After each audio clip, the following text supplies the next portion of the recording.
Hello, and welcome to another episode of The Climb, the Confident Leader podcast. I'm your host, Rahul Sharma, where I bring stories of leaders moving from invisible to becoming an influencer. Today, I have another amazing guest. He's a powerhouse in leadership psychology and a human performance. With over 20 years of experience, she has helped leaders, Fortune 500 companies, and high growth business thrive under pressure without burning out. A former regional president of the Professional Speaking Association in the UK and Ireland, she combines cutting edge neuroscience, behavioral science, and executive coaching to redefine what it means to lead well. She's here to share practical, science backed strategies to help leaders unlock energy, confidence, and impact in high pressure environment.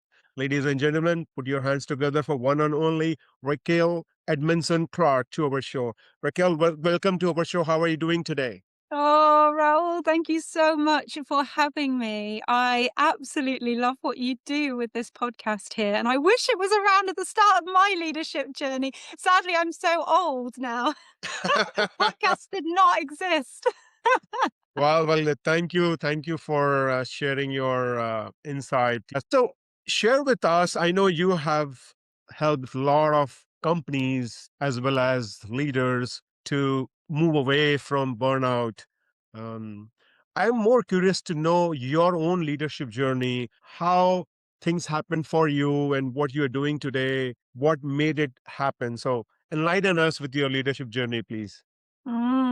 Of course. My leadership journey started very young. So I grew up in my mum's hair and beauty salon. And it wasn't just a regular hair and beauty salon. She had an award-winning salon with more than one outlet, more than one salon. And probably 40 or more staff at one of the most busiest times.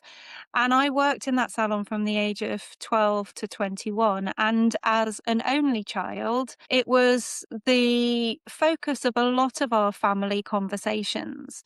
And so my first exposure to leadership would have been being part of those conversations over the family dinner table, talking about whether it be business or managing people or recruitment or various challenges and things that would have been going off within that dynamic.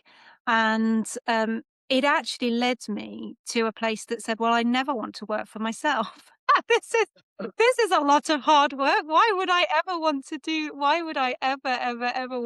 this? So at 21, I left university and I really, and there was only one organization that I wanted to work for when I left university, and that was Mars. And I had fallen in love with their values, their ethos during the what we called the milk round as they went around, promoting themselves to graduates or upcoming graduates coming out of university.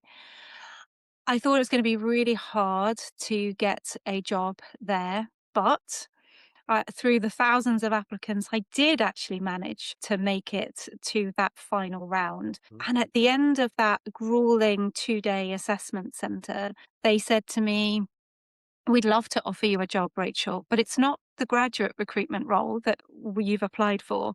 We think that you would be brilliant in sales." At which I was flabbergasted. I was like, What? Sales? Me?" And at the time, I had a very negative perception of sales, but I'd fallen in love with the company so much that I decided to go for it. And yeah, interestingly, within a few short months, I found myself on a performance improvement plan because I wasn't doing very well at selling.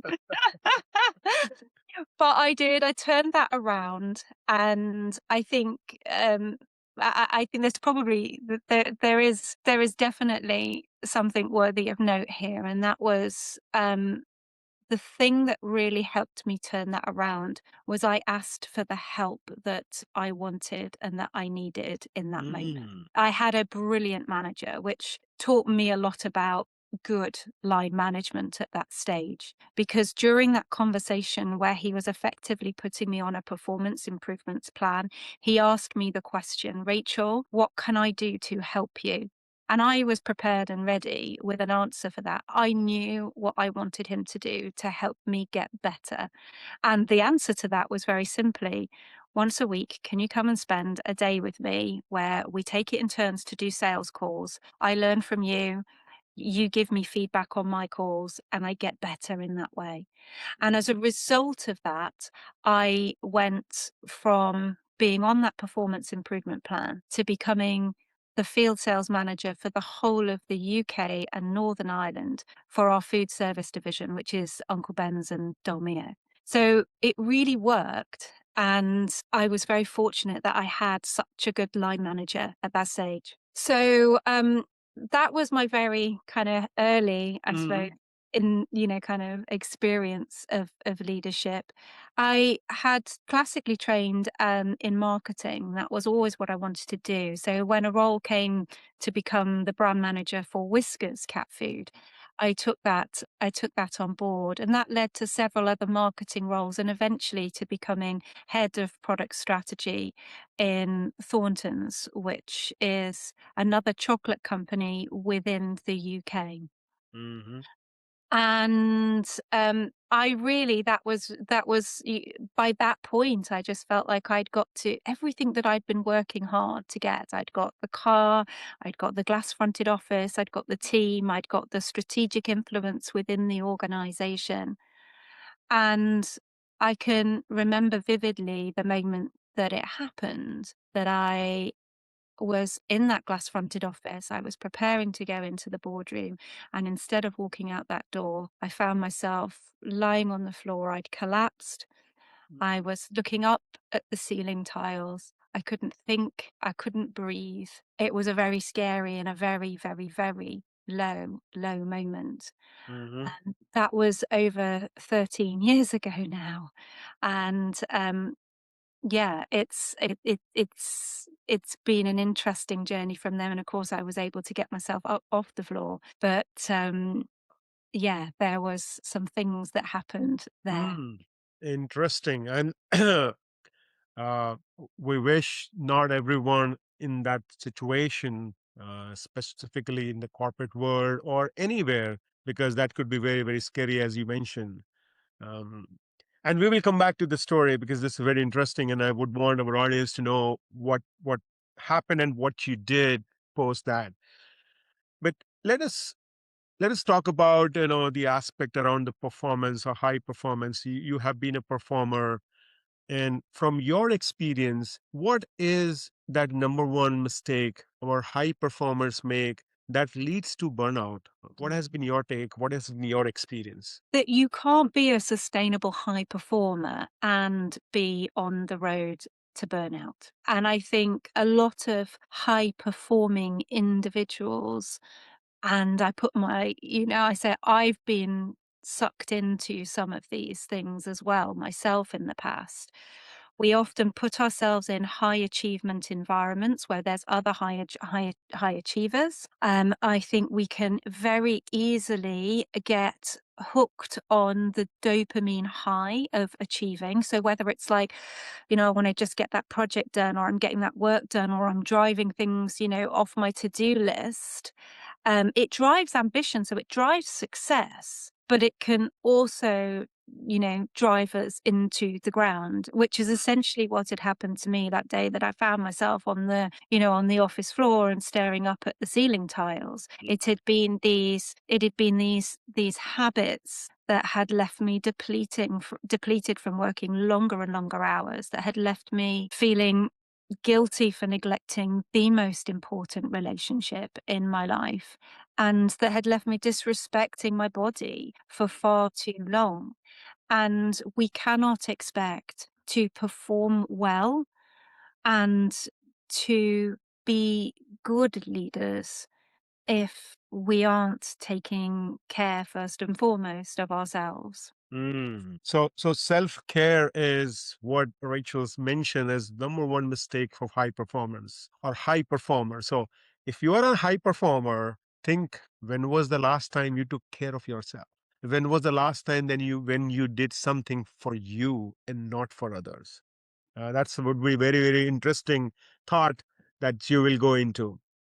And I Uh, will encourage people, this isn't just about, mhm, like getting to the weekend or getting to the next holiday. What are your habits to integrate that restoration, that support of self-care during your day, during your week, during the months, the quarters, the seasons, the years, you know? So actually, how do you integrate that? And how do you integrate it in a way that works practically? Because as we all know, we can have these kind of times in our life where let's describe them as bubble wrap days where we can do all of that stuff. We can get out in nature and daylight and walk and move our bodies and eat well and nurture ourselves. But let's be honest, those kind of bubble wrap days aren't typically where most of us are. Most of us are either, out in the wild, or we're kind of just fighting to survive kind of mode. And so what is it? What are those small things that even when we are fighting to survive? So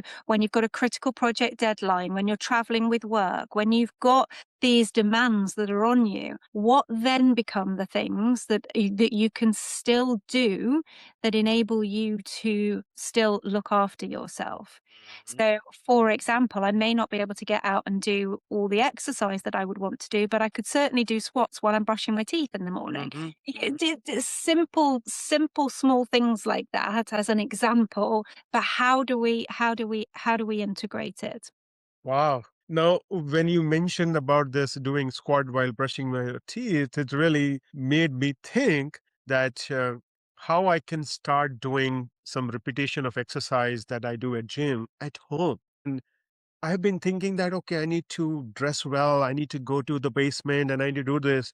But I think the the light bulb just got lit in my mind that, okay, I don't need everything. I can just do one thing, one exercise at a one time. I don't have to plan for 30 minutes because I'm already doing a gym. So at home, that 20 minutes or 5 minutes or 2 minutes. So thank you for giving that motivation that you can still do tiny many things. You don't have to plan everything. Just do one thing at a time. One thing at a time, and the way in which we integrate these things, albeit it is now winter here in the UK, or autumn winter where I am. If it's a bright sunny day and I've got 10, 15 minutes to be able to take some, which is a small lunch break, I know, Mm, but I will if the sun is out, I will put a warm coat on and I will go and sit and eat my lunch outside so that I'm getting some daylight and fresh air and hearing the birds around me while I do that. If there are calls or conversations that I can have with people that don't need to be on Zoom, then just taking a walk around the block while we speak on the old fashioned telephone.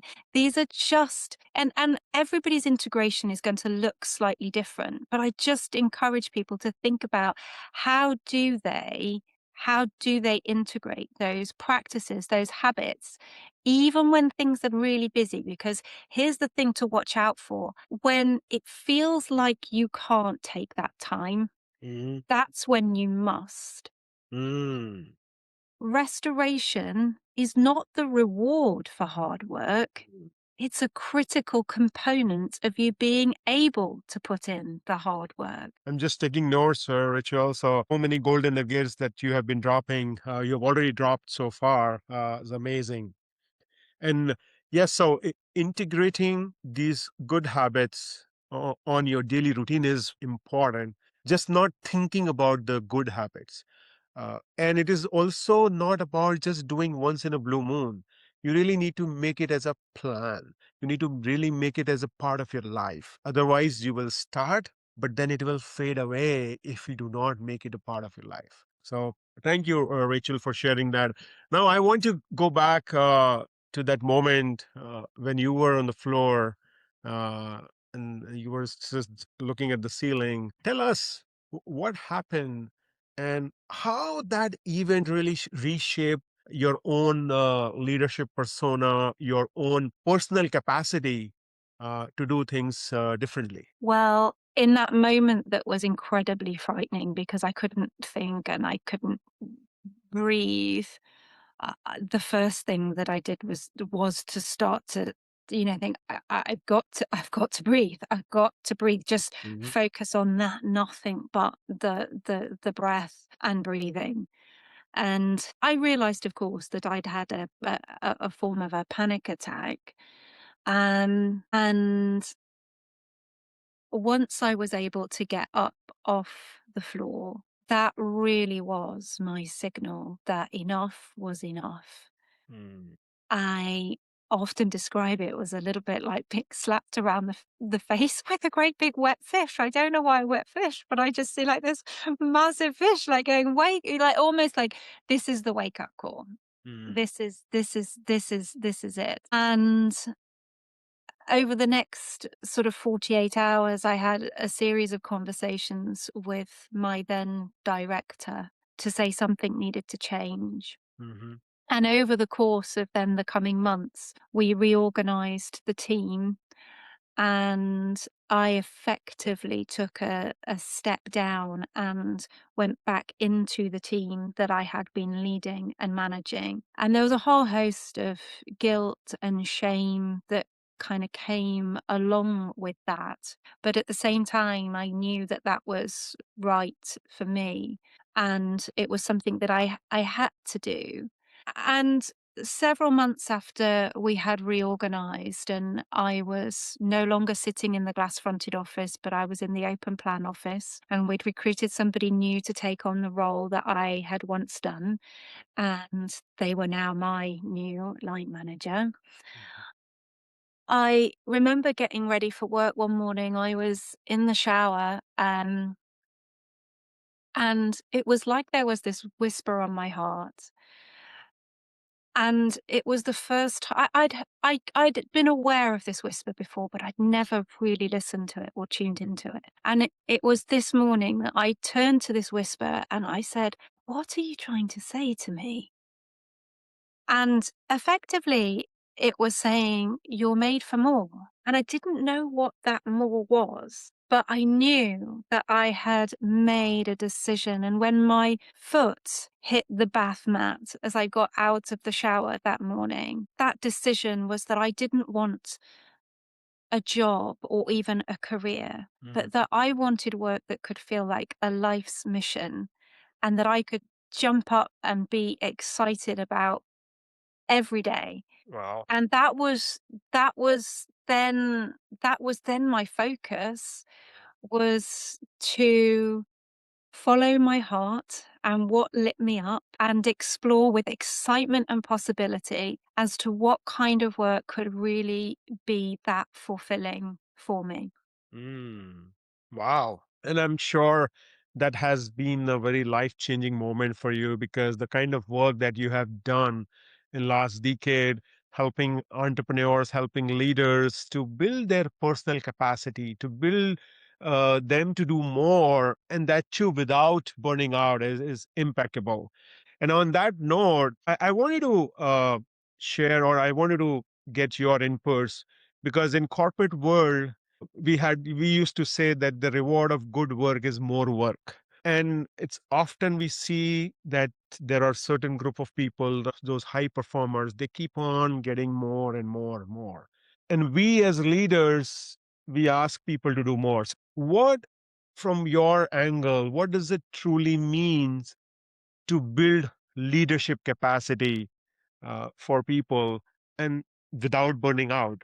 uh, Enlighten Mm. us. This is a fantastic question, and I absolutely love it because I work with a lot of high performing teams and your leadership teams who are under a huge amount of stress, change, challenge. They're expected to deliver high results, good results consistently. And there's a number of components that I think go into this sustainable leadership and high performance. So we've already talked about one, which is actually how am I regularly understanding and tuning into how I'm feeling? Am I even aware of that? Am I even recognizing how I feel? Because our feelings are very important signals to us. Now, I just kept pushing and pushing and pushing. As I was describing to you earlier, my time in corporate, I just kept going. My answer to everything was just keep working harder.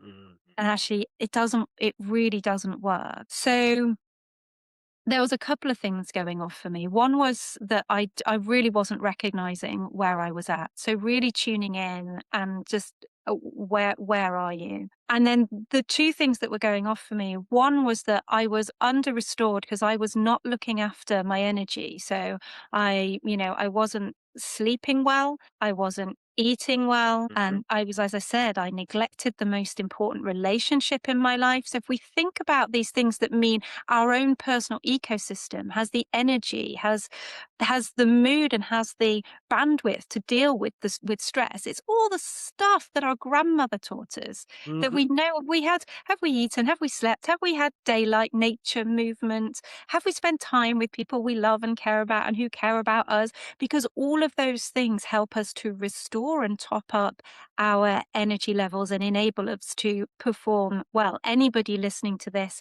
who is a relatively new parent with young children will know that sleep deprivation can really impact our mood, and our bandwidth is significantly reduced to deal with any of the stresses. So that's on one side of things. And that was all very, very depleted, been depleted over a really long period of time for me. And then the second thing is not just what's going on inside of me, but the external stuff that's happening. And for me, my role, the context was that albeit I had been growing in the role, the demands of my role were growing at a faster rate than I was. So the gap between how I was doing and what the role was demanding of me just kept getting wider and wider as time went on.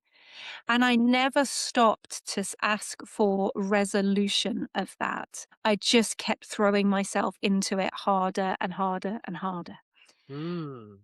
So it's really important with the external stuff that's affecting how we feel that we recognize that as well and have those sometimes difficult conversations. If it's something or if it's someone, how do we have those brave conversations to seek resolution?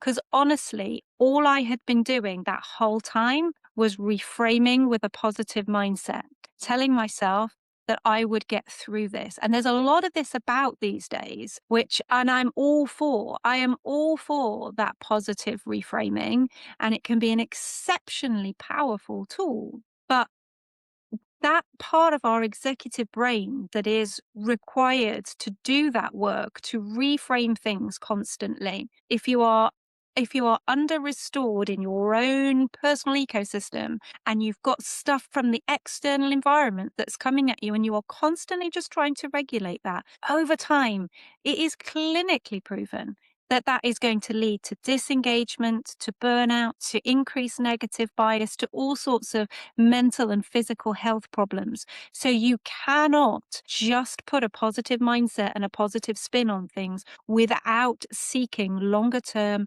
resolution and regular restoration. Mm. Wow. The way you just describe about how to increase the personal capacity and how internal and external factors is mind-boggling because most of the time we leaders we miss on one of these things. Either we are thinking too much about the external aspects or too much about internal aspect.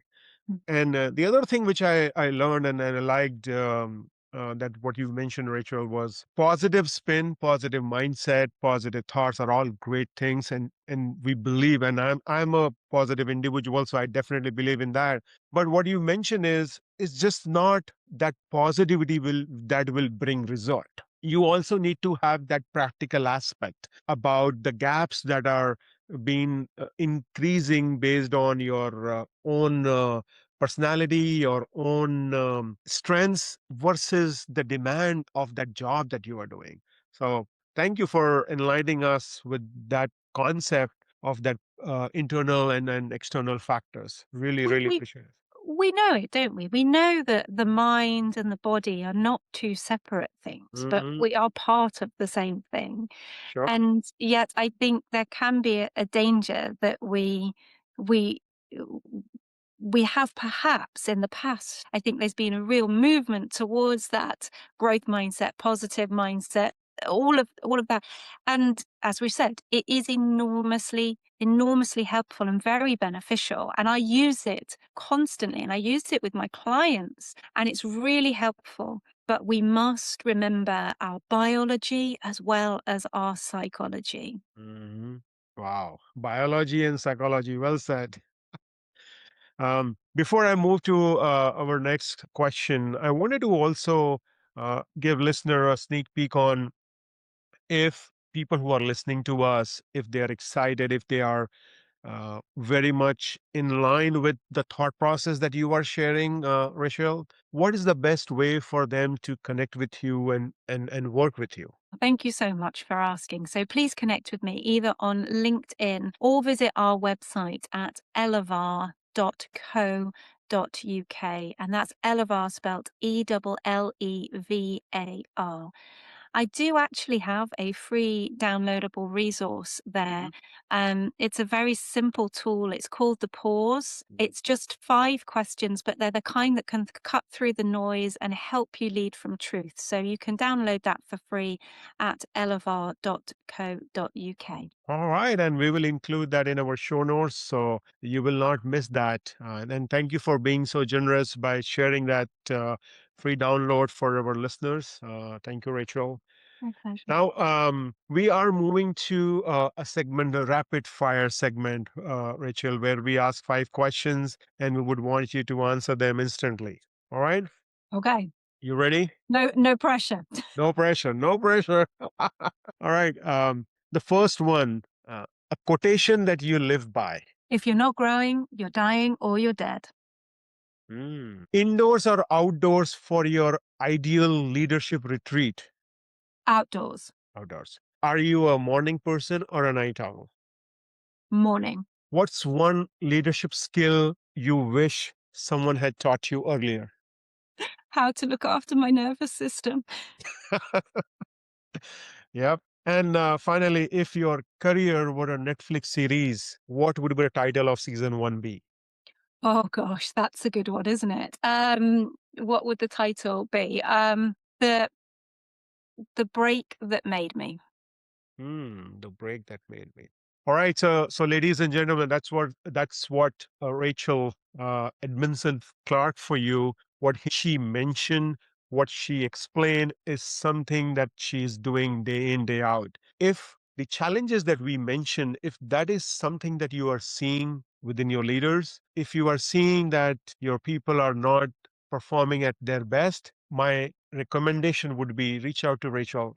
Just try to explain, try to learn from her practices and imbibe those practices within your organization. I'm very confident that you will see a difference in your leadership as well as the difference in the numbers as well, because these two things goes hand in hand. It is the leaders who are behind those numbers. It is the leaders who help their team members to get their higher goals. Before I let her go, I do want to share my learnings from the show. And listeners, this is now your time to put in show notes in the comment section your biggest takeaway. For me, early in her career, Rachel was fortunate to have a great leader. She learned her leadership skills right from her mom's business, and the leader she was leading or she was working with enforced her to ask for help. And that's what Rachel did. She asked for help when she was struggling, when she was not doing great. And that really helped her in the next step. Most of the time, we believe that asking for help is a sign of weakness, but Rachel proved it. It's a sign to become more stronger. Uh, Number two, learning was the number one mistake that most high performers do is disrespecting their body. So if you're a high performer, make sure that you respect your body, you respect the soul, you respect who you are. It's very, very important. Integrate the habits in your daily life. Don't just start it for sake of starting because someone told you. Start it to make it part of your life. Very important. Lastly, self-awareness is the key. You need to know how you are doing. You need to know what are the differences between you and the new role. Rachel very beautifully explained to us how to build our personal capacity, knowing that internal factors as well as the external factors that are important for us to become successful. So those were my learnings. I'm excited to review the learnings from you. Thank you for tuning in. I really appreciate it. And thank you, Rachel, for being here. Yes. One more thing, when you were talking about habits just then, Raoul, I was wondering, have you read The Atomic Habits? Yes, yes, I have. And I will definitely recommend to our listeners. So if you are looking to adopt some of those habits and make sure that they stick, definitely recommend picking up a copy of that book. Awesome. Thank you for that recommendation. Listeners, we will include the atomic habits as well as a part of the recommendation. Thank you again and have a great rest of the day. Thanks, Raoul.